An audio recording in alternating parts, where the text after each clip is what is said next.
Good afternoon, ladies and gentlemen. Welcome to the i3 Energy PLC investor presentation. Throughout this recorded presentation, investors will be in listen-only mode. Questions are encouraged. They can be submitted at any time via the Q&A tab that's just situated on the right-hand corner of your screen. Please just simply type in your questions and press send. The company may not be in a position to answer every question it receives during the meeting itself. However, the company will review all of the questions submitted today and publish responses where it is appropriate to do so. Before we begin, I would like to submit the following poll, and if you could give that your kind attention, I'm sure the company would be most grateful. And I'd now like to hand you over to CEO Majid Shafiq. Good afternoon, sir. Afternoon, Jake. Thank you very much for this opportunity to invest on Investor Meets. It's our first one, so hopefully it will go well. I'll be on the call today as CEO with Ryan Heath, who's the President of Canada, and will be able to give us a bit more detail on some of our Canadian operations. Moving on, so this slide deck is now available on our website. It's an update to the existing slide deck and incorporates some of the information that we've already put out via RNS on our capital budget for 2023. So moving through these first two slides. So as a background to people that don't know the company as well, might be looking at it for the first time. We're an AIM TSX listed company, oil and gas company. We currently produce around about 24,000 barrels a day with a market cap today of around about 270 million pounds. We've got an extensive production portfolio in Canada and one development asset in the UK Central North Sea. Our workforce and board has deep industry experience of both markets, both of Canada and the UK. And we've grown our production from zero in 2020 when we were focused exclusively on the UK to around about 24,000 barrels a day, which is where we exited December of 2022. All of that comes from Canada. We executed our first full year of drilling program in 2022 and entered 2022 around about 18,000 barrels a day. And as I said, we've increased that to 24,000 over the course of these 12 months, spending around about $70 million.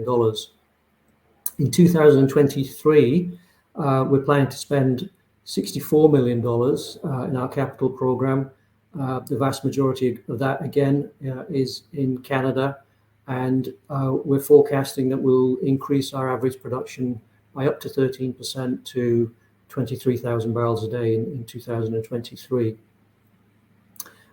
We've got an extensive portfolio, as I mentioned, of 100% owned assets in Canada, which have got the potential to materially change the value of the company. And our drilling program is targeting wells, as it did in 2022, in those key assets, some of which are listed here, the Clearwater, the Simonette, and Central Alberta in Canada.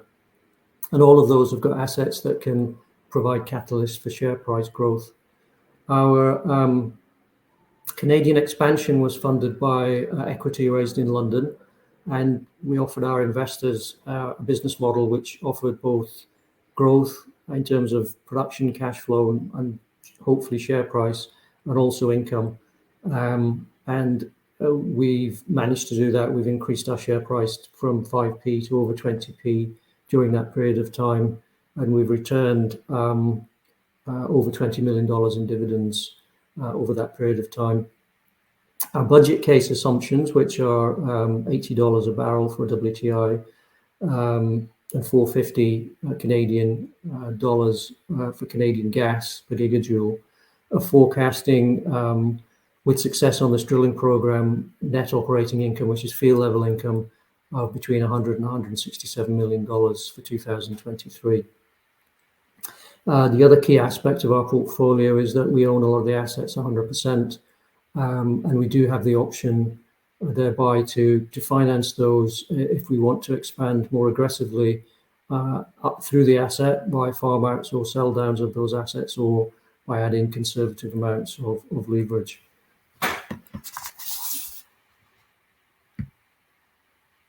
In terms of our business model, so this describes our corporate strategy essentially, which is to acquire when asset prices are low, and that's usually when commodity prices are low, and drill when commodity prices are high. And when you can buy assets at low commodity prices, what tends to happen is that you're buying them from distressed counterparties, and that means that you're able to acquire not only the production at low values, but also the inventory, the drilling inventory, essentially at zero cost. And so when we developed this business plan, we looked around globally to see where we could build a big inventory of producing assets that could support a stable dividend. We looked at Canada, and that was back in 2020. The Canadian market was extremely distressed. Companies were over leveraged. There was no support from the equity markets or the debt capital markets. Unlike the UK market, where we did have access to equity, and that provided our competitive advantage to go on an acquisition spree in Canada in 2020, which is what we did. When we looked at those assets, our analysis indicated that once WTI got to 60 or above, it would make more sense to drill rather than buy, because there would be obvious asset price inflation, meaning that returns on acquisitions would be lower. And so in March 2020, we announced our first deal in Canada. WTI was around about $30 a barrel then. In fact, it went negative in March or April. And we announced our second deal in June of 2020. And so we acquired in those first two deals around about 9,000 barrels a day at rock bottom prices, 1 times cash flow essentially. And then we did another deal in July of 2021, adding another 8,000 barrels a day. So by the end of 2021, WTI had reached $80 a barrel. So way up towards the end of that line. And so our plans to execute our inaugural drilling program in Canada, and announced a $47 million drilling program, which we expanded in May of 2022 based upon the strong commodity prices and also the initial really good results from the drilling program. So $97 million we spent in 2022, just shy of that actually. We came in below budget. So we're currently in that mode, which is to drill and produce. We've got enough inventory to drill for the next decade at current activity levels. But, you know, we will look to strategically add assets to what now are our core areas, as long as those asset acquisitions can be done on similar metrics to the returns that we get through the drilling bit. And as I said, the assets that we've acquired were unloved essentially by the owners, and has given us lots of opportunities to add production at low cost, not just from drilling, but also from fairly straightforward restarts of wells, regeneration of infrastructure, and straightforward workovers.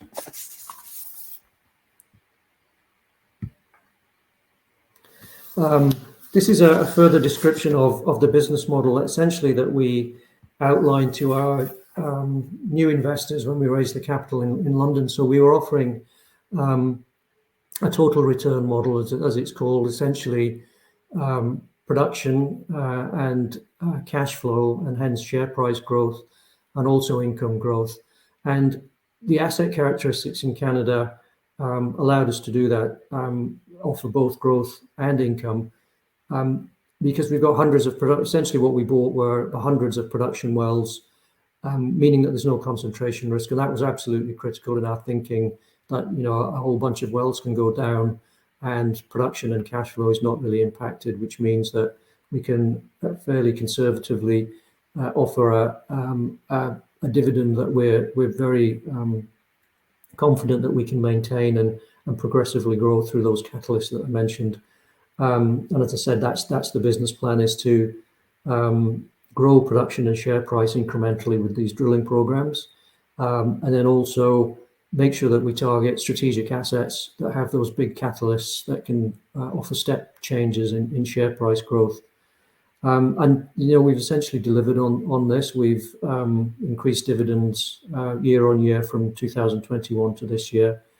And we've grown production through the Dilbert. We originally acquired in aggregate around about 17,000 barrels a day, and through workovers and drilling, we've increased that to 24,000 barrels a day, whilst also increasing the dividends, as I mentioned. Our share price has grown from 5 pence, which is what we raised the initial equity capital at back in 2020, to currently around about 22p. It has been as high as 32p.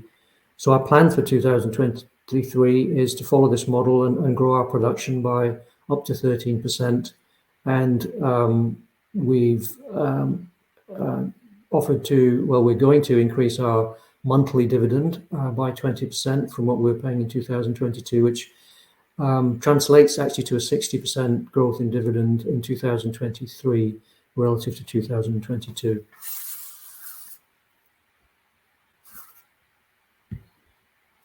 So this slide shows a corporate profile. As I mentioned, we're listed on AIM and the TSX. Our market cap, these numbers in here reflect the share price as at the end of December. We're slightly trading around about 22p at the moment. So our market cap's about £260 million at the moment.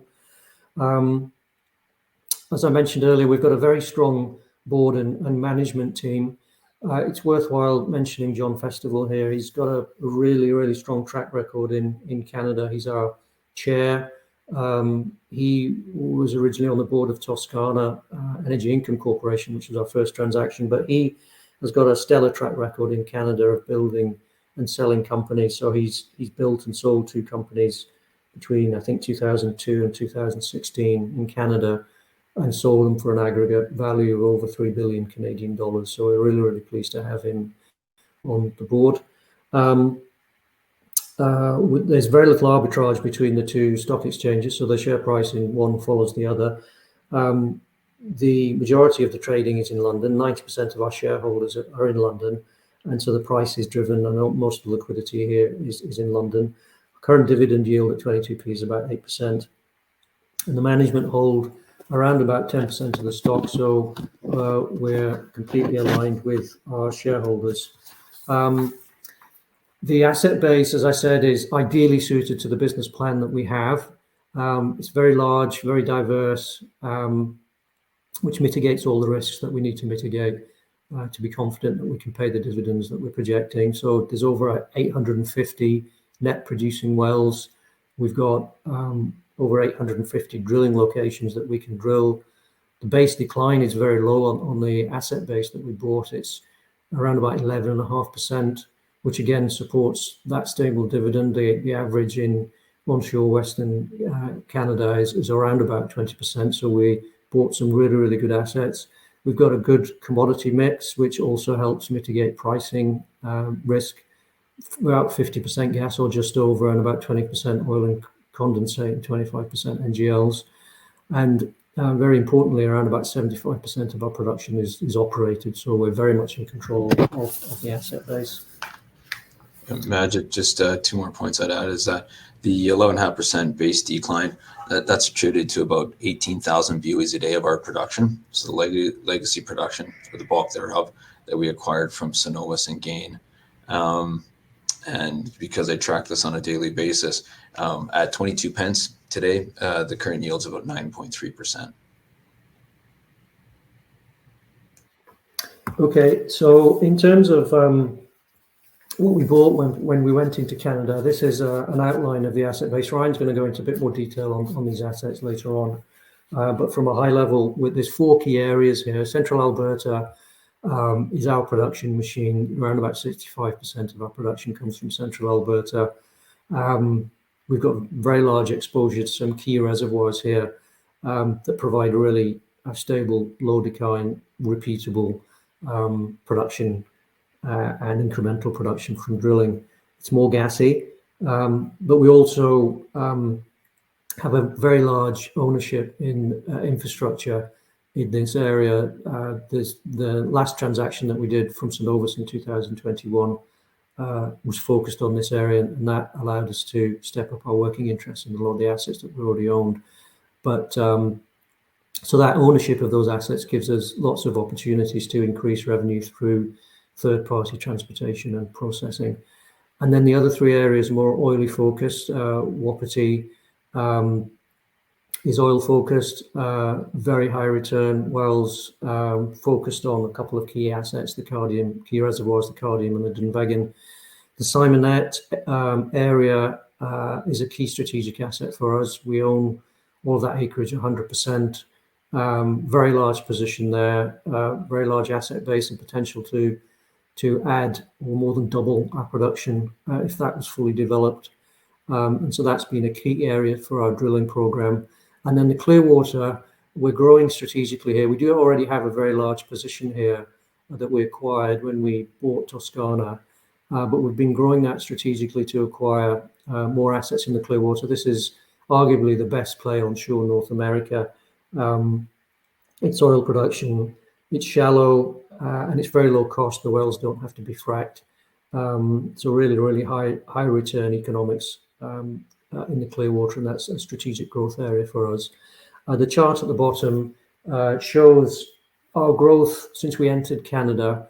So back in 2020, when we did our first acquisitions, we raised capital at 5p to buy the assets from Gain Energy. We'd already done the transaction to acquire Toscana, and that was a corporate acquisition, and that gave us our management team, Ryan and the team, and also provided our operating platform for Canada. And that was a deal done at really low cost. The total cost for that was around about, it was under $3 million US, gave us capacity of around about 1,000 barrels a day, a lot of which was shut in at that time.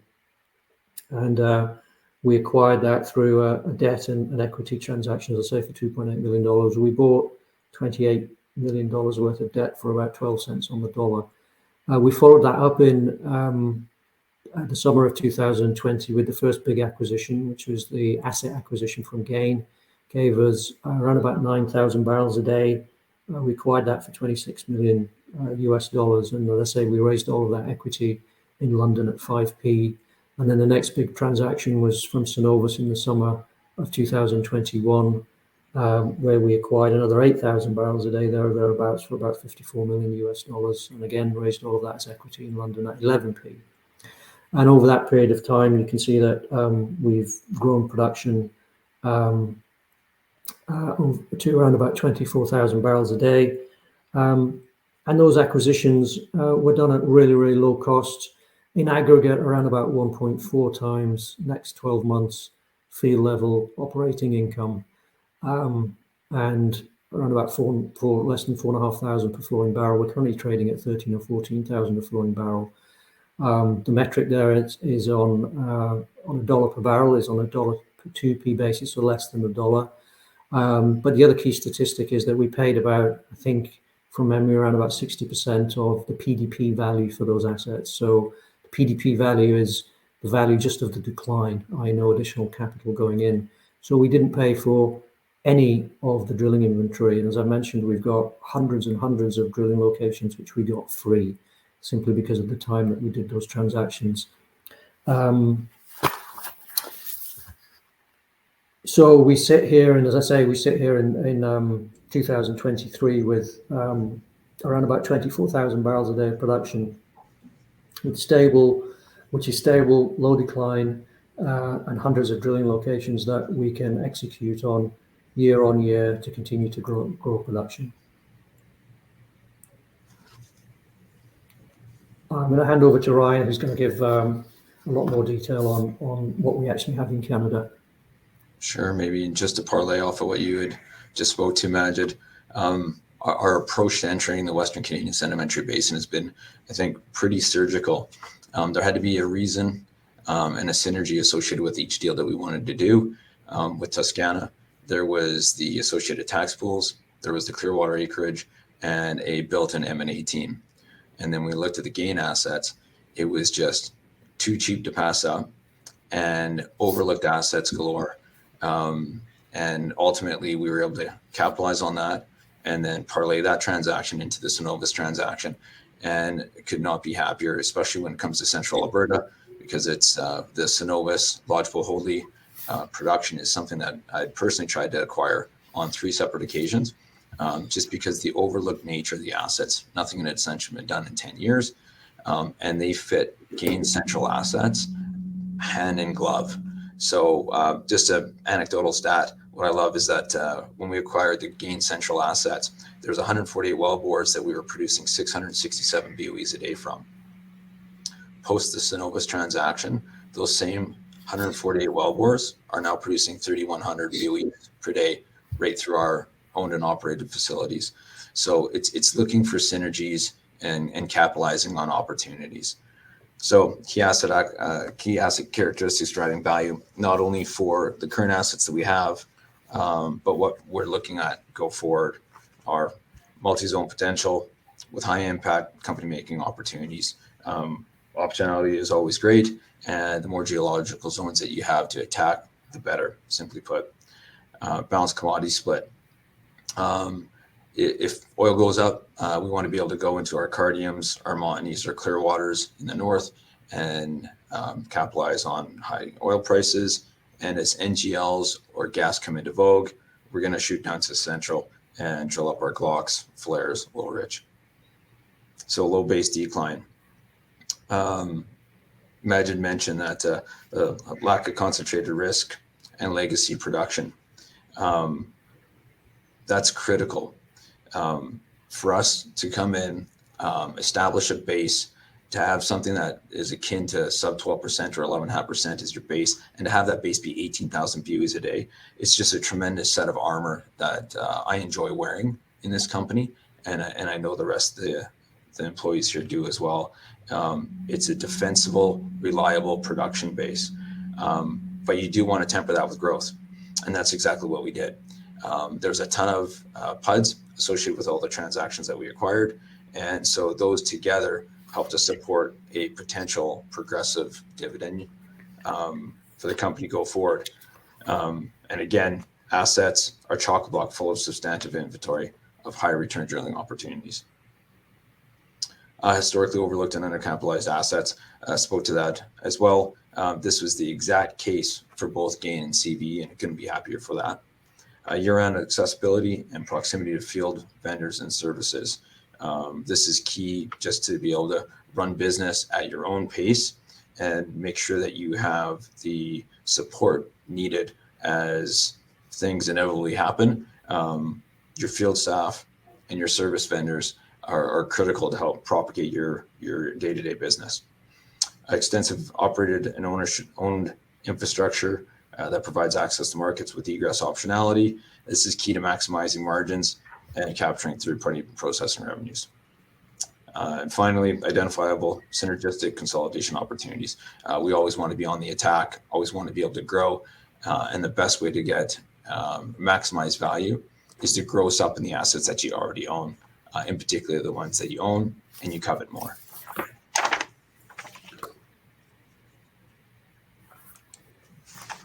So this is just a recap of last year's Jan 1, 2022 reserve volumes as per GLJ. Top left-hand chart there, you can see we're sitting at 46 million, 85 million, and 145 million of BOEs on a PDP, 2P, TP, and 2P basis. Roughly, this translates to about 17% light oil, 33% NGLs, inclusive of condi, and 50% of gas. This comes with 337 gross booked locations, so identified through the evaluator, with an associated $300 million of FDC to unlock that. Now, adjusting for quarter end Q3 strip pricing.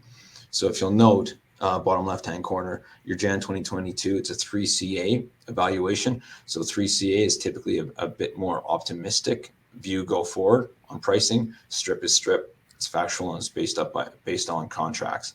So taking that, adjusting for end of Q3, you'll see a step change in our value. So we go from $270 million of PDP to roughly $460 million. That's a 70% increase. So we're optimistic that come year end, on the backs of our new evaluation, we're going to see a sizable increase in our reserves. The bottom middle chart, you'll see yearly reserves and NPVs consistently growing year over year, and we expect this trend to simply continue.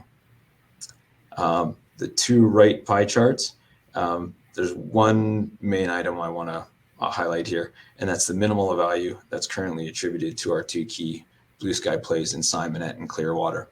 On a reserves basis, we've got less than 5% PDP booked to those two zones, and on a value basis, NPV based, we're less than 7% attributed to those two zones. It just speaks to the quantum of potential blue sky we have for those two plays.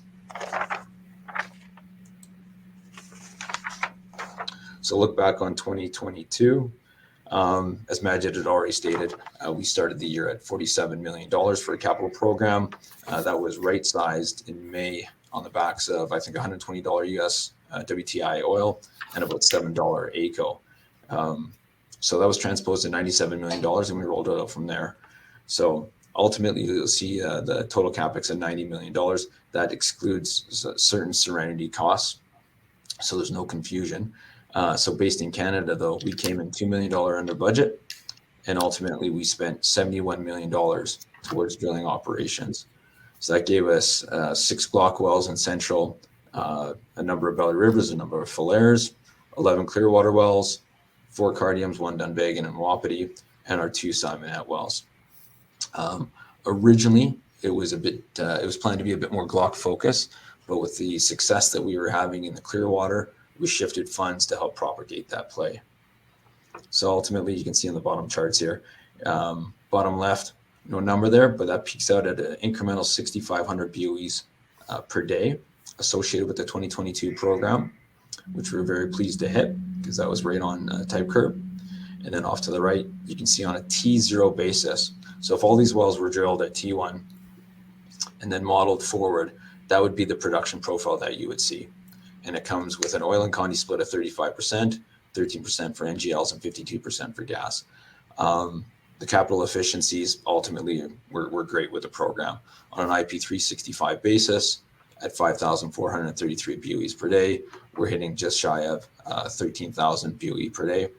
And on a peak month basis of about 7,400 BOEs per day, we're just shy of $10,000 on a BOE per day basis for capital synergies. So really good. I think, sorry, Ryan, just one other thing to mention on the 2022 program is that we, like others, were operating in a really high inflationary environment. So, anything from 15 to 20%.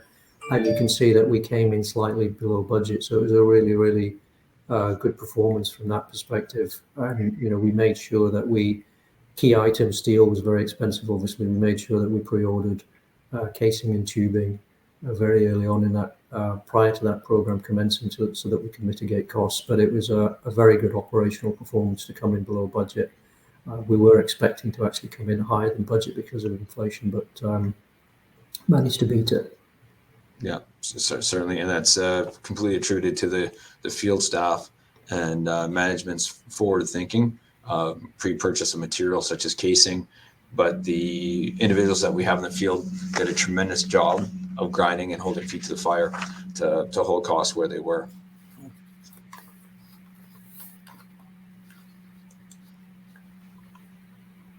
Bringing us to the 2023 capital budget. So basic breakdown, we're sitting at $54 million for drilling operations, 2.2 going towards optimization initiatives, 4.1 million towards maintenance and ES&G. Land and seismic at 3 million, and the North Sea has 0.6 million. So for an aggregate capital budget of 64.1 million. So we believe an estimated yield of these dollars will produce production at 22,250 to 23,000 for the year. This represents a 13% year-over-year growth, despite significant anticipated downtime associated with Central Alberta turnarounds. There's a key plant in Central called Rimbey. It's expected to go down. It'll affect about 5,000 BOEs a day of I3's production. And unfortunately, on a yearly run rate, that affects about 415 BOEs per day for the entire year on a month-over-month basis. But even with that, we're still expecting a 13% year-over-year growth. It'd be 15% without that downtime. Net operating income of about 160 to 167 million, EBITDA 144 to 150, and net debt for year end ending between 8.8 to $3 million. So same visual down below here in terms of capital efficiencies. They're very much on par with what we were able to achieve in 2022 with IP365s of 11,100 BOEs per day and a pink month rate at 7,000 per BOE per day. Again, these are very robust capital efficiencies, and we're keen to implement the program.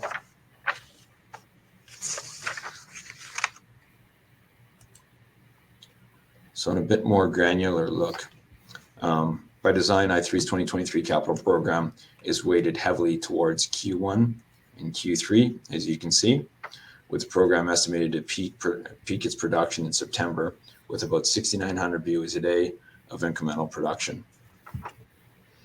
Now, Q1 will focus on high-graded operated locations in Wapiti, such as our Cardium Oil, and further development in the Clearwater.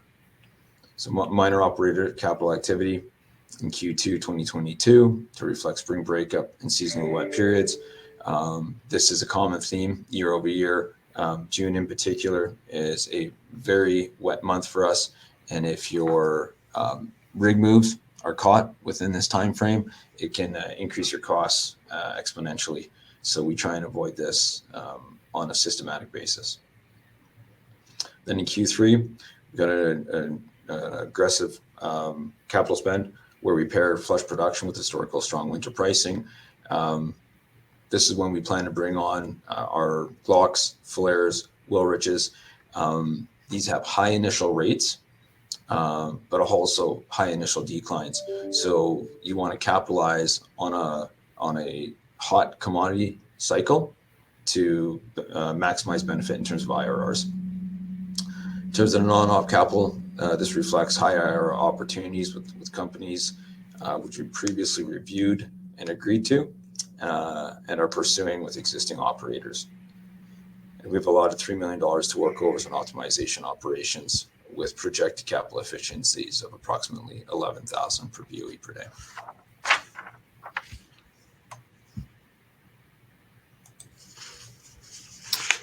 Okay, so the guidance. So this is the guidance that we gave out at the end of last year after we went through the budget cycle. So as we mentioned, we'll be spending $64 million in total in our capital program this year, and that's targeting to give us an average production in 2023 of between 22,250 and 23,000 barrels of oil equivalent per day. The royalty and OPEX, transportation and processing on a dollar per barrel basis there are indicated 15.2% for the royalty, which is based upon our expected production of the different commodities. And then our OPEX costs range between $11.5 and $11.7 a barrel, depending on what the actual production output achieved next year is. And that should give us a net operating income of between 160 and 167 million dollars US. That is based upon our budget price assumptions, which are $80 a barrel for WTI. These are flat assumptions for 2023, and $4.50 Canadian. $4.50 US dollars per gigajoule. I think that should be actually Canadian per gigajoule rather than US dollars. Those price assumptions there are what the industry standard or what the industry consensus seems to be for next year. And what that means is that so what we've indicated at the bottom there is the change that we'll see in net operating, so field level net operating income for every $1 change in WTI oil price or 10 cents per gigajoule for gas, and both of those will change our net operating income by around about $2.5 million. We are not oil and gas traders, so we don't forecast where commodity price is going to be next year. But I think the consensus is that they are going to strengthen from where they are now. We've had significant falls from the middle of last year to where we are trading now. I think that, again, the consensus seems to be that they should strengthen in the second half of next year. And if they do, we've got significant leverage to those commodity prices. Dividends, we've already said we'll be paying a minimum of $30 million, just over $30 million next year. And depending on where commodity prices go, we could see some changes up in that.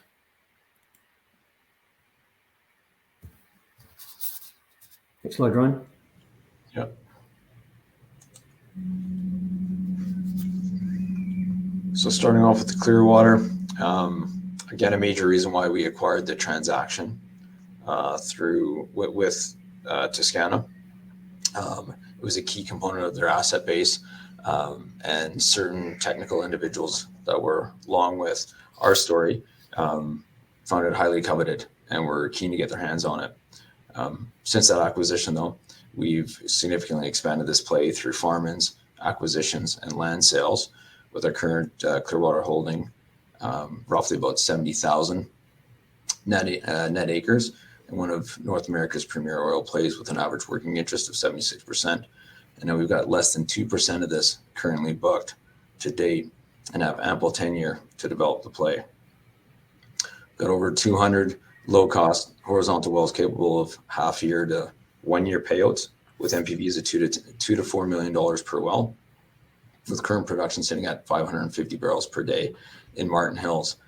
That's due to the backs of 2021 and 2022 drilling programs. We did 11 wells into a concise area, and that entire project has exceeded management type curves today. Going forward, we're advancing winter delineation plans in Martin Creek and Dawson. Martin Creek was the historical position that we acquired with Toscana, and Dawson Creek is a large farm-in and land sale acquisition pod that we acquired through a partner, Riverlight, and we're looking to exploit that this winter season. Other key areas, though, being Slave, Walrus, and Seal. These three areas seem to have been signaled through offsetting operators that there will be proximal activity going on this year. So we're very happy to sit back, wait, and see what the operators yield. And with success, we'll be quick to attack. The other, I think, thing to point out with the Clearwater is, as Ryan said, it's probably the best play onshore North America.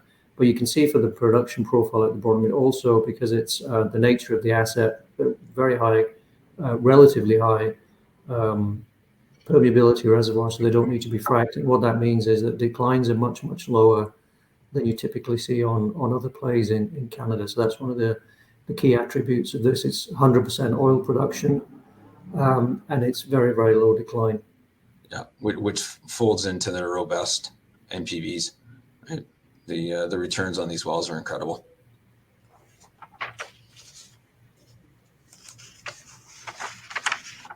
Our Montney, again, being one of the key reasons why we attacked the gain asset base as hard as we did. On the backs of that, and then through 3 other transactions, we've secured approximately 30,000 net acres of Montney rights in South and North Simonette. In Central, we've got a coveted 10,500 acre GORR position with GORRs between 5 and 10% and 50% on gas. It's right offsetting some activity from the key player that actually owns the rights to the GORRs, the base working interest behind the GORRs. That same player has recently licensed wells to the north of North Simonette and to north of South Simonette. So we're eager to see what they end up drilling this year, and we'll be keen to see the results. We've got 180 net horizontal locations internally identified between multiple benches in North and South Simonette with absolutely robust economics. You see 135 and 185% IRRs, year to sub-year payouts, and MPVs ranging between 10 and 15 million. So speaking to the infrastructure, it's another definite advantage of the asset that we acquired here. So there's numerous flow lines that we have to utilize, and also a 6 million barrel water reservoir up in the north. If you can see my cursor, that's it's highly coveted. Of course, there's it's a water intensive nature associated with the fracking systems that we now have undergoing, and that pool, which is constantly replenished, is ours owned 100% and helps service a lot of industry in and around this area. So we drilled the 5 of 33. We drilled the 13 of 33 this year. So while the 5 of 33 continues to clean up and is looking better and better, the 13 of 13 is doing what we had expected. So we came at this particular operation different than our predecessors. The 15 of 13, which is the offset producing well, had consistent issues with the ESP repairs and replacements. What we tried to fit on was a particular type of gas lift to see if we could control run rate and maximize daily production. So continuous daily production. Well, what we found is that it worked. So we ultimately came in and rejigged the design. So we optimized the well by a bigger casing. We added in 7-inch ICP. We elongated the well bore. We implemented the gas lift system, and ultimately it's delivering improved run times. As you can see off to the right here, this is our black being the 13 of 13 production. We've hit over our 1,000 BOE a day type curve rates, and we are tracking on trend above that line. So very happy to date. But again, these are costly wells, and what you want to do is you want to have a lot of soak time. You want to have a lot of technical intel, and then to be able to reflect on that and pivot. So this, sorry, just Ryan, just one point there on the Simonette Montney area. This is one of our key catalyst assets. Because we own this 100%, you can see all of the lines that are drawn in that orange acreage. Those are potential well locations. And these wells are there are more expensive wells. They're $10 million each. And there's probably, 70 wells there. That would be $700 million to develop this. But if the north and south was developed together, it could theoretically deliver 30,000 barrels a day. So a multiple of what we're currently producing. We own this 100%, and we're entirely in control of how this is developed and also how it's financed. So this is where we do have a lot of optionality to extract value from this and make it act like a true catalyst for our share price growth. Yeah, and so we are in the throes of determining how do you want to attack this play. It is labor intensive. On a one-off basis, you're looking at circa $9 to $10 million on USD. You can bring that down significantly if you do it on scale. So typically, if you can drill 4 wells, you're almost getting 1 well for free if you do it on a program basis. So do you come in, attack it hard? Do you look for OPM, so other people's money, to come in and help facilitate it? You do that, you give certain working interests away. The other philosophy is that there are some friendly infrastructure owners in the area that we've been in discussions with that may want to come in, help us beef up our current infrastructure systems in lieu of future costs associated with the transportation and processing expenses. So multiple avenues to extract value here.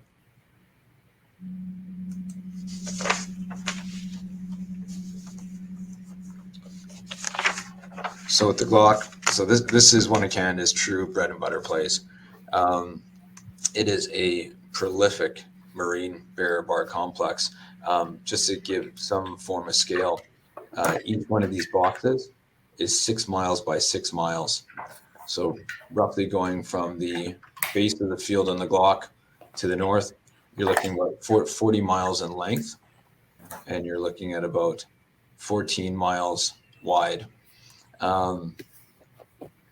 Throughout the years, there's been numerous players that have done very well in this play, but consolidation has always been hard. And through Gain and through Cenovus, there were 2 major owners in this field, and together, again, with a hand in glove, a complementary view of their land bases, it's really given us the opportunity to maximize value here. Because where you had one section before that you could drill a 1 mile well on, well, now we have the offsetting section, so you can drill a 2 mile well, far more efficient and far more robust economics. Anyways, natural characteristics, it's about 30 meters net pay based on 5% porosity cutoffs. And as discussed, based on hundreds of offsetting producers, There's extensive well control, extensive technical data to be gleaned on. We've got over 70 cores in the area, and this supports predictable well results. We've got multiple egress opportunities to support efficient growth, either through i3's owned and operated facilities or via other friendly area infrastructure owners. Again, through the two transactions, before where we couldn't get connectivity or egress to capital-friendly markets, we now have that based on the pieces that we've been able to mosaic together in this particular area. So this asset boasts 269 gross locations, which represents 70% of the company's booked inventory. So this is a major piece of our business for i3. It's cookie cutter, and it has robust economics. To date, I don't know if you can see this quite. So our average type curve sits at 600 BOEs a day when these wells come on. We've drilled 6 Glock wells today, and they've all hit that type curve, which I'm pleased to say. So this isn't a readjusted type curve to retrofit to what we've drilled. This is what was prognosticated to begin with and what we've actually achieved. So as you can see in the results, robust IRRs, circa 100%. You've got $5 million NPVs, low payouts at approximately 1 year, and great capital efficiencies. 6,000 a flowing BOE on an IP30 basis and 583 per BOE on a 2P basis are great numbers to tout.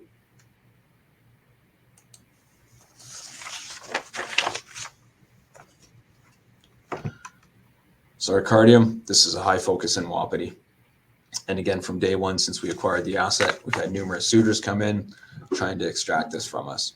You've got 2 prolific fields segregated through a gas oil contact and a oil water contact here. So the main focus to date has been on our eastern oil Cardium, and we're moving towards our western gas focused Cardium over the next year or so.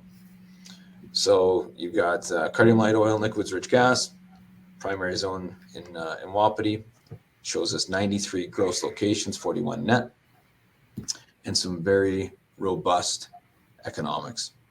So you're looking at 150% IRRs, $4 million NPVs, year to sub-year payouts, and potential for incredible capital efficiencies. So if you can get a 2-mile gas well in the Cardium, you're looking at efficiencies of less than 2,000 a flowing BOE on an IP30 basis. These are very robust. They can come on over 1,000 BOEs a day. Fast decline, but high rates of returns. So here we've also managed to meet type curve production rates on all of our oil-focused Cardium programs to date, and are continuing on. As we said, Q1 is our primary focus, and we're in there now drilling as we speak.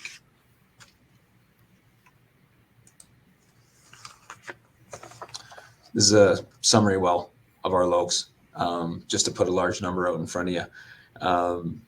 So total inventory of 870 gross. So this is internal estimates. Total book locations of 330 gross, or 204 net locations, roughly a 60% average working interest. So based on that alone, and considering historical production on the company or capital programs, it'd provide 10 to 13 years worth of drilling inventory, or decades worth when we take into account internal estimated inventories such as the 870 gross locations. Again, that's a 230% markup, and it doesn't include the catalysts of Clearwater and Simonette, which could inflate that number to a sizable amount.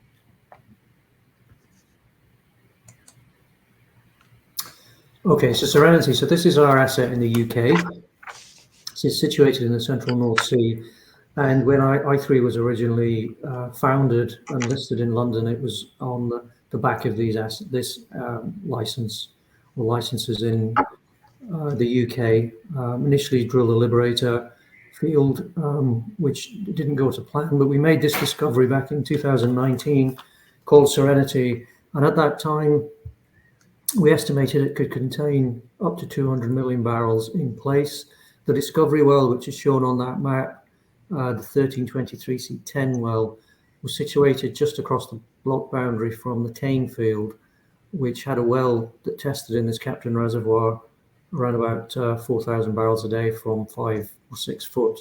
From the Captain, the 6,700 includes the Coracle reservoir, but really productive formation, one of the best formations in the North Sea.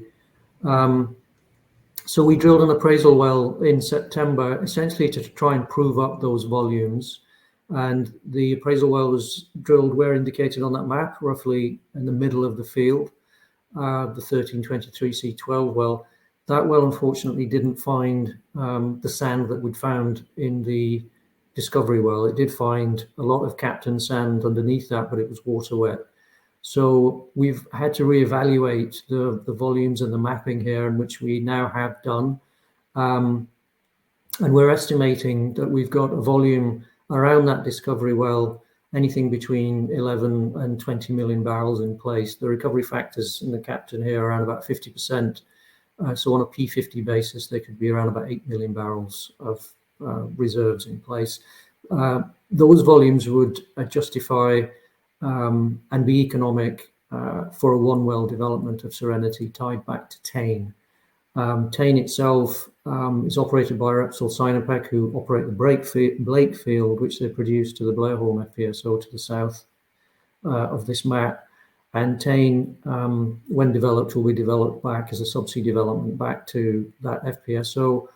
Our development concept would involve us drilling one well into that drilling manifold and tie back through that subsea infrastructure to Blairholm. That's going to require a commercial agreement with the operator of Tane. They have a target to put an FDP in place for Tane by September of this year. We see Serenity and Tane essentially as the same field and see it being developed as a joint development in one way or another.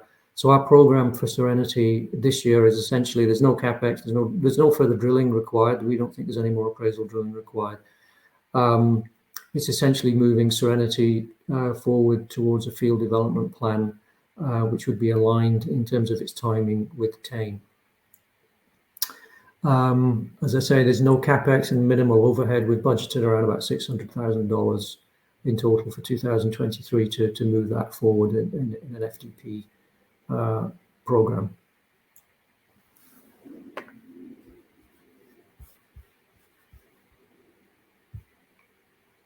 So the last slide is on ESG.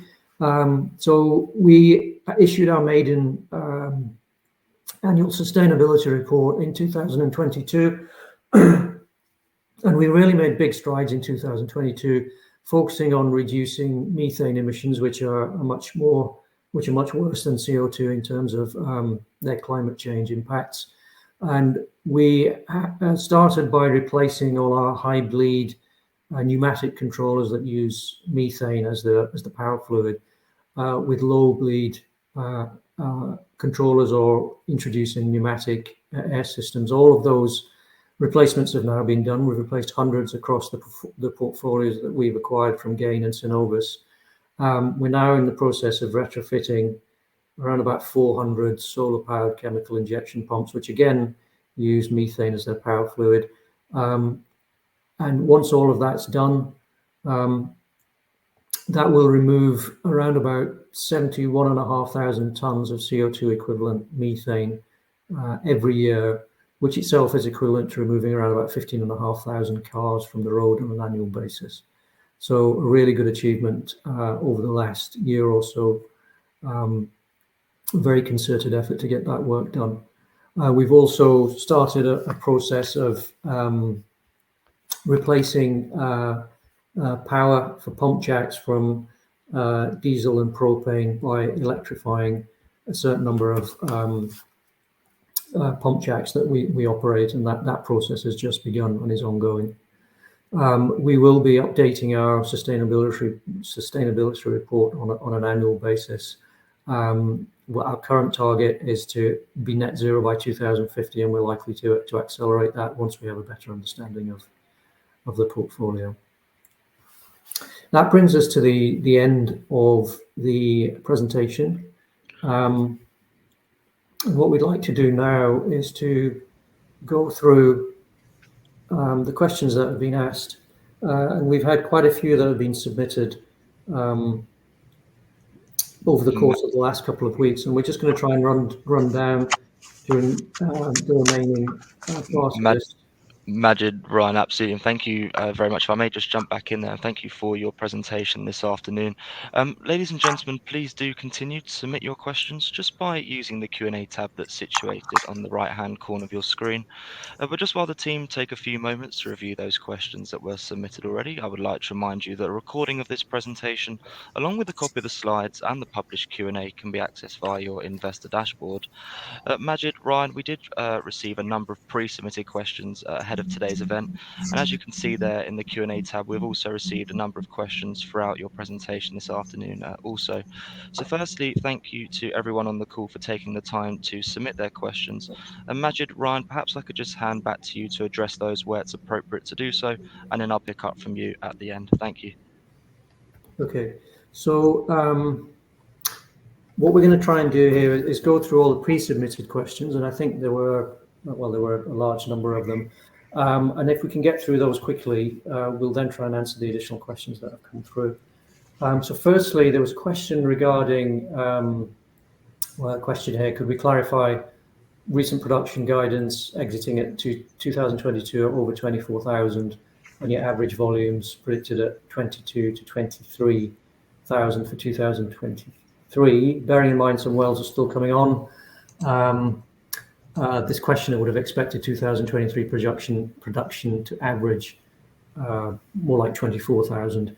So, you know, as we've shown in these slides here, that these wells decline, and there's a big difference between the way these wells decline and the wells decline in the North Sea. Reservoirs in the North Sea are much more productive, you know, as would be in our Serenity field, that each well would be able to do over 10,000 barrels a day and not decline at all over the first 3 years, just because the reservoirs are much more productive.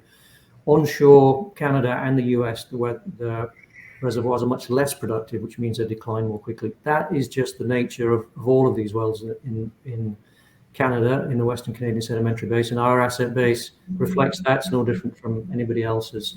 So the base decline, as we said, on the assets that we've acquired was less than 12%, so about 11.5%.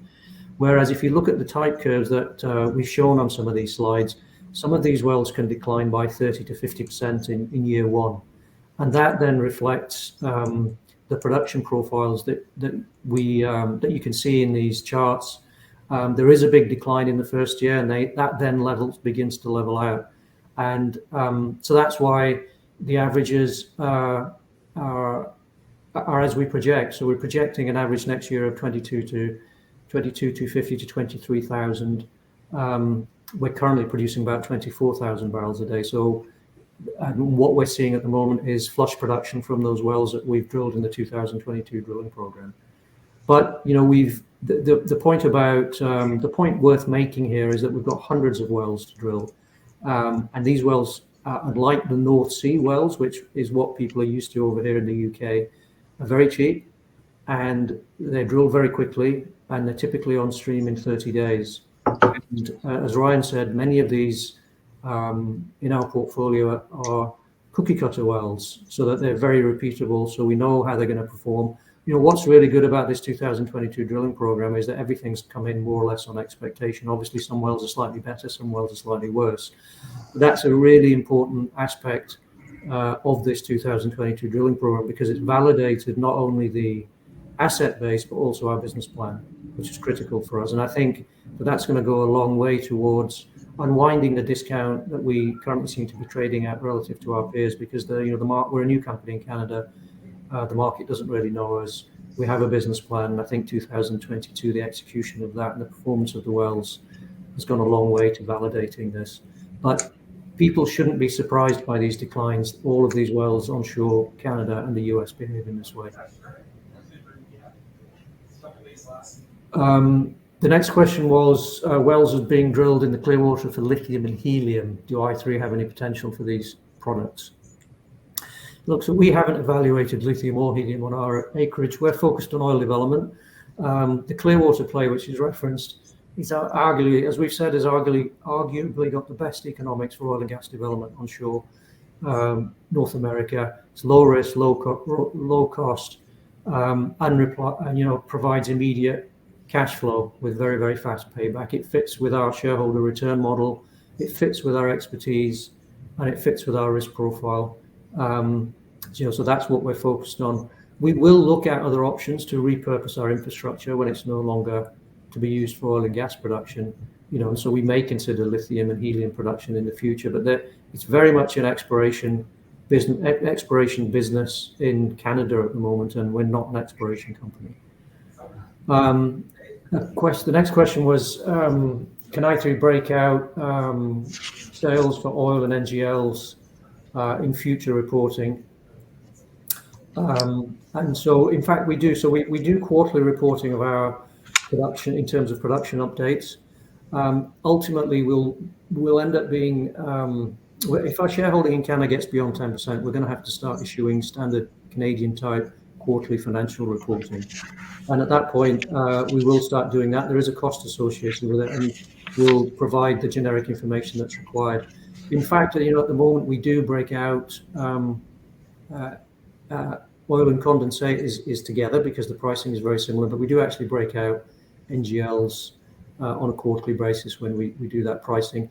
The other question here was, could we break out heavy oil pricing? The relatively heavy oil that we produce is from the Clearwater. That is sold at a slightly different price. It's WCS blend, which trades at a discount to MSW, which is the light crude oil pricing. We don't produce a lot from the Clearwater at the moment. It's about 400 or 500 barrels a day. We're obviously trying to grow that, and that is something that we can look to report separately. We could also look to potentially dissect our different levels of NGLs, because that is typically locked in on a yearly basis. So it could be easy to disseminate thereafter. Okay, the next question was, can we elaborate further on Serenity? Do you have the results of the latest mapping reserves? Do I3 plan to proceed without Repsol Obtain? So we've given our latest interpretation in the presentation. That was, and I'll answer a few questions here that were referenced later on. There's a question regarding the uncertainty in the mapping.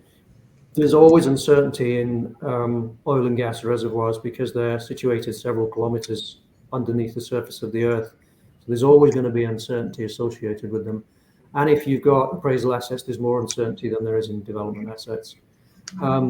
The analysis that we've done now is based on, and we didn't acquire any more seismic data after we drilled the appraisal well. So we're essentially using the seismic data set or sets that we used originally to plan the wells in Serenity. What we've done here is what is now done in this scenario, where you have a discovery well with proven oil and gas and an appraisal well that has shown that the reservoir, the sand doesn't extend to that point. So you've got the sand essentially pinching out somewhere between those 2 points, and you've got, rather than structural closure, we've got some lithological closure. And so what we've done is what's typically done in this scenario is seismic similarity analysis. So we've looked at the seismic data in that area between the appraisal well and the discovery well, and we focused on the seismic data which is most similar to the seismic that we see in the discovery well in terms of the wavelets. That then gives us a spatial distribution of where we expect that sand to be, and we do some more analysis on the seismic then to predict the sand thickness in that volume. And that's essentially the analysis that we've done, which is the standard analysis to do in that scenario. And that's now given us an envelope as to where we think that sand lies. And then we've used the seismic to predict the sand thickness within that envelope. And that's given us that probabilistic range in volumes from the P10 to the P90 range. We won't be proceeding without Repsol Obtain, as we've said. Repsol are the operator of the Obtain. They own the most likely infrastructure that this will now be developed through.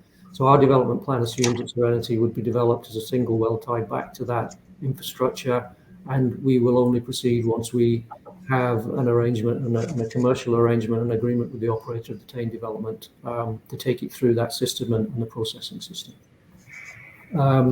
So the next question was, is there any development with the farm out of Simonette?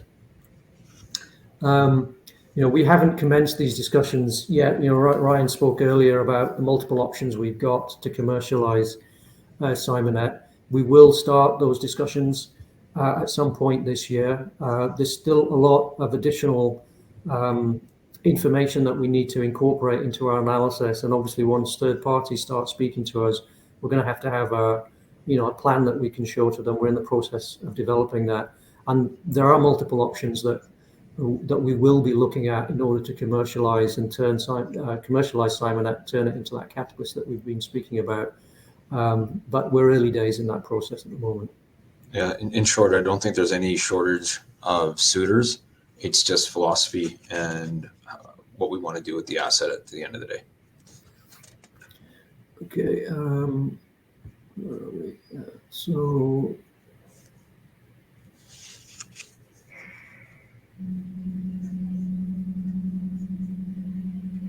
To question 10, so this is again a reference to Serenity. When will the remapping be complete, and will it be subject to an independent audit CPR? So we have done our revised mapping, as we've mentioned already. It actually ties in with the work that our partner Europa Oil and Gas has also done, so it's consistent with their analysis. We've no near-term plans for an independent CPR. It's not needed to progress the FDP. It's typically required if you're raising finance in the market in London. So we won't. There are no plans to pay for an independent competent person's report. So next question. I3 still describes Serenity development as a material development in the portfolio. Approximately what sort of value are we looking at now for Serenity, given the higher drilling costs and the increased windfall tax in the North Sea, now at 75%. So our P50 STOIIP is around about 16 million barrels. So 50% recovery factor, as I said, gives 8 million barrels of resources. That is economic. If you run that case for a low-cost subsea development with tariffing via existing infrastructure, that's still a very economic project as a one-well development. And the value of that obviously depends on commodity prices.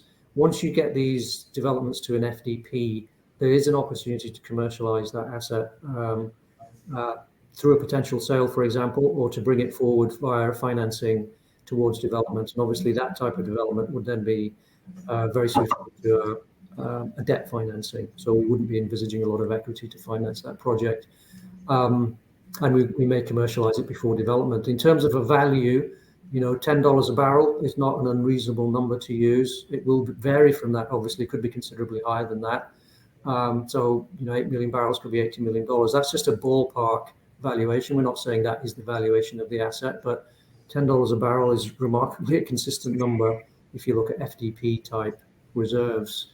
Serenity won't be impacted by the windfall tax for a couple of reasons. One, because so the 35% windfall tax, there is an investment allowance, and the windfall tax impact has a bigger impact if you've got existing production. Obviously, Serenity is not producing at the moment. So when you take into account the investment allowance that is allowed, either costs for the Serenity development itself to offset the tax, and the fact that the tax is due to expire in March 2028, there is effectively no windfall tax paid by Serenity, so we won't be impacted by that. Hopefully the government won't increase the windfall tax and increase the timeline during which it's active. If it doesn't, then there is no impact of windfall tax at all. So the next question was, will i3 be fully transparent about the risk-reward economics for Serenity before it goes ahead with development, so this can be assessed alongside the risk-reward economics for Canadian portfolio development assets? So we always allocate capital to deliver the highest risk-weighted return. And since we've entered Canada, the vast majority of our capital has been deployed in Canada for that reason. So that reason that we farmed out Serenity, we sold 25% of Serenity to Europa Oil and Gas, got a 1.85 for one carry. So we kept 75% of the asset, paid only 54% of that well cost, which has turned out to be less than $6 million.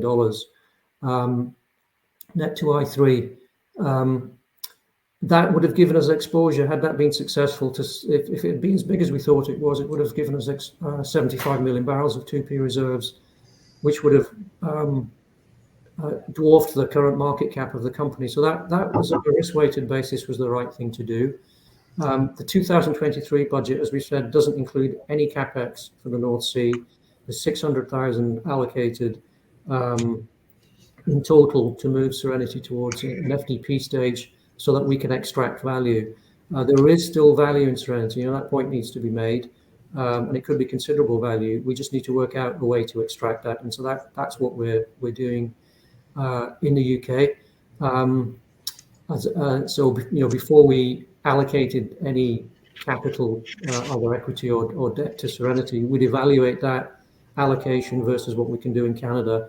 And that analysis at the moment is telling us to put all our capital in Canada, and that's what we're doing. We will always do that calculation and make sure that we're deploying the capital in the right place. And at the moment, that's telling us to put all our capital in Canada. So how is I3? So next question, how is I3 preparing for further declines from a financial status? As an investor, I love to see companies growing cash flow, something I see I3 has done. How can I3 bolster its balance sheet to weather any storms that may arise? So it's by growing cash flows. So as we've said, we're forecasting to grow our cash flows by up to grow our production by up to 13% in 2023. That could give us up to 23,000 barrels a day on average in 2023. That's significant production. It generates significant cash flow on our budgeted assumptions. We've also got a rigorous hedging program in place. We hedge on a 12-month look-ahead basis. That's designed to protect the business in a lower commodity price environment, to make sure that we can run the business, we can pay our dividend, and we can do all of the maintenance capital that we need to do in order to keep the business running. So we're very prudent in that regard. And the final point, I guess, to make there, that all of our capex is discretionary. It was in 2022 and it was in 2023. That allows us to flex that both down and up, depending on what the macroeconomic conditions are. So if oil prices collapse, we can just stop drilling. And the projects in Canada are very different to the projects in the North Sea, where you've got very long lead time, so you make commitments very early for long time periods. In Canada, that's not true for any of our capital. The only capital where we invested on a more long time basis last year was, as we said, was to buy casing and tubing.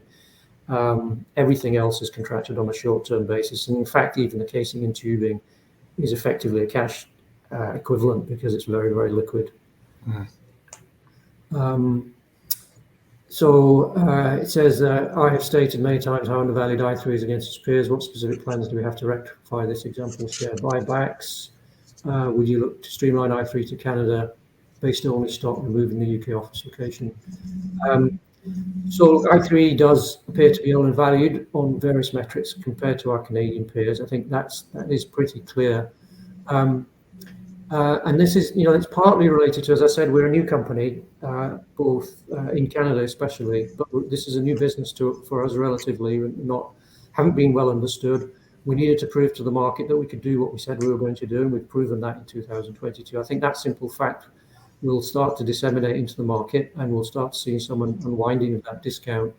But the other issue is that 90% of our shareholders hold their stock on AIM. The vast majority of our liquidity is on AIM. And what we need to do is to increase the liquidity in Canada. It's difficult to do that without issuing equity in Canada. And that's one of our problems, is that our equity has all been issued in London. And that's also one of our competitive advantages, that we have access to the UK equity market in a way that our Canadian peers still don't have. So that positive comes with a negative in that all our liquidity is here. That will change over time. And we're making efforts to do that by getting more coverage from Canadian investment banks to research I3, and also then to start talking to the institutional market in Canada. So Canaccord has picked up coverage for us in Canada, and they've issued a Canadian type of equity note that's now going out to institutions. And that's going to help get more interest in the Canadian market, and hopefully more trading on the TSX, which will help us We don't have any plans for share buybacks for 2023. We told the market how we're going to hand cash back to shareholders in 2023. That's as dividends. And we've got, in terms of whether we should do share buybacks or not, obviously if we're underpriced, then the theory says you should be buying back your shares. Now, the counter to that is that we've just got so much opportunity to drill in Canada and drill with very, very high returns and very, very quick paybacks. If we didn't have those, then the drive to do share buybacks would be stronger internally within the company. At the moment, we've just got so many opportunities to increase the share price by increasing production and cash flow. We don't have any plans to delist from the London Stock Exchange. Access to expansion capital from London was our key competitive advantage when we went into Canada. It allowed us to buy those assets when our Canadian peers couldn't, and it remains a competitive advantage. It's still difficult to raise equity in Canada for small cap and smaller independents, and we need to retain that competitive advantage. If in the future we choose to do another acquisition or the major acquisition, which obviously in the future wouldn't be funded 100% with equity, it would be funded largely with debt, we hope, but there's always some equity required. So we need to retain that competitive advantage. And our UK G&A has been significantly reduced over the last year. It's been optimized to manage the reduced level of activity. Matt, just to circle back, you're on a roll there, so I do want to interject regarding getting more Canadian presence from brokers and researchers. So we did have Canaccord Genuity step up. They produced their first two research pieces on us. I think they came in with a 70-cent target originally, but we're also in discussions with 4 other brokers and their associated researchers. And it seems like we should get traction on that early on in Q1. Yeah. And look, it's not just Canaccord. We're pushing with a number of other Canadian investment banks to start covering us, and I think they will. And that will make a difference because it will mean that we then start to be in the peer comps that those banks send out to institutional investors. So I think that will start to make a difference. The next question here is, since the announcement of the newly increased dividend, I think this was the dividend that was increased last year, the yearly yield has been negated by 27% drop in share price since August last year. M&A activity strong in Canada. Is i3 at risk of a buyout audit, and/or its institutional investors welcome one? So, like oil and gas companies, our share price is strongly correlated to global prices for oil and gas, and the price for oil and gas is back now where it was at the beginning of last year. Went up to 110 in the middle of last year, and it's back down to 70 odd now. So it's not only our price that's fallen. If you look at the index on AIM and you look at the index on TS, everybody's prices have fallen. As a public company, we're always at risk of approaches from potential acquirers, whether they're friendly or hostile. And in the interests of our shareholders, the board has a fiduciary obligation to take all of those proposals, if they're seriously, and give due consideration to them, and we would do. Obviously, we don't want to sell our company at where we're trading at the moment. We think there's considerably more value in it, as do all our research analysts. And what we want to do is to get that share price moving north as quickly as we can. But ultimately, one way to return shareholders is through a sale of the company. We will always make the best decision, the best commercial decision for our shareholders, and weigh up any proposals based upon where we think our share price might go in the near term.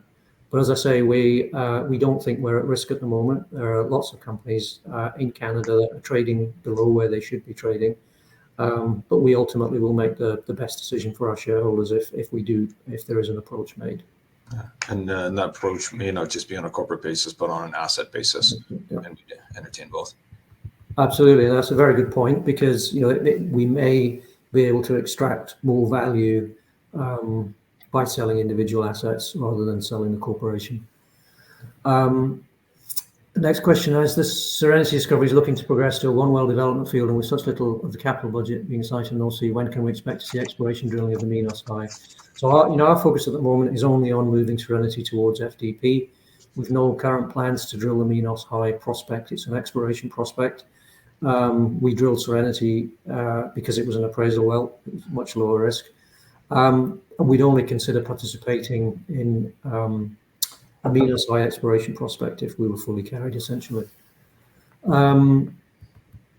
Next question, with I3 now being new in Canadian production, it's often difficult for shareholders to understand just how priced certain of our acreages are, such as Clearwater, how they compare to our assets and our Canadian peers. Management talk about wells exceeding expectation. Can I3 do provide an overall production figure? It might be good if you could share a few key wells from time to time so we can get a sense of what we're achieving, whether and how much we're exceeding expectation. So we achieved our forecasted peak production in 2022. When we announced our 2022 budget, we said that we would be hoping to get to 24,000 barrels a day. We've done that. And so we've given targets for average production next year and also for what we expect the peak production to be. And it's these aggregate levels that are the most important in terms of predicting financial returns.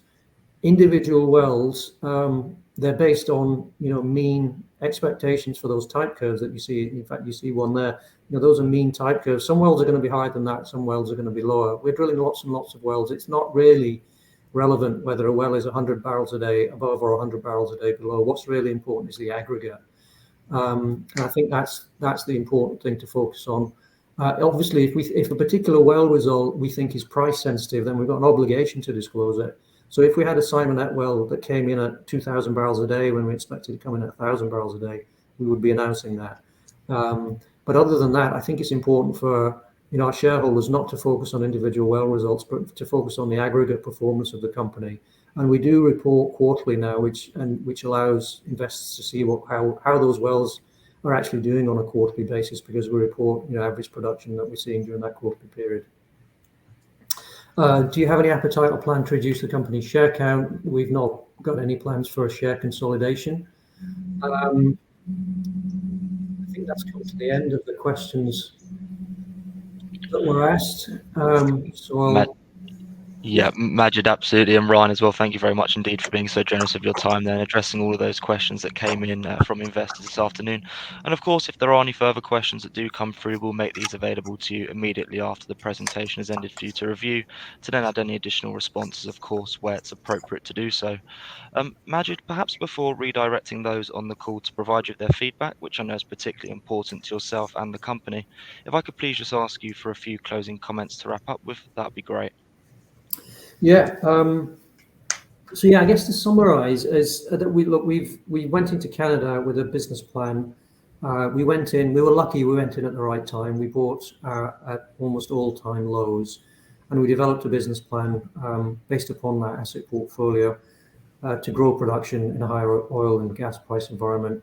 And the team in Canada has done an absolutely stellar job in executing on that business plan. We've met our expectations in terms of production growth, and we did that in a really poor inflationary environment, below budget. So a really, really good performance. That has, as I said, validated not only the assets, but the business plan. And that's given us confidence that we can repeat that performance year on year.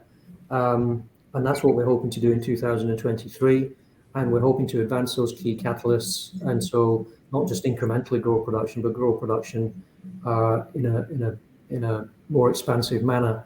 We've also did what we said we would do to our investors when we raised the capital. We would increase our production, give them that growth, which will ultimately lead to cash flow growth and share price growth. But we also said that we would progressively grow dividends, and we've done that year on year.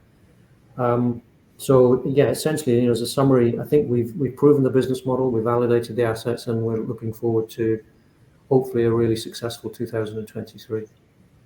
Majid, that's great. And Ryan as well, thank you once again for updating investors this afternoon. Could I please ask investors not to close this session, as you'll now be automatically redirected for the opportunity to provide your feedback in order that the management team can better understand your views and expectations. This won't take a few moments to complete, but I'm sure will be greatly valued by the company.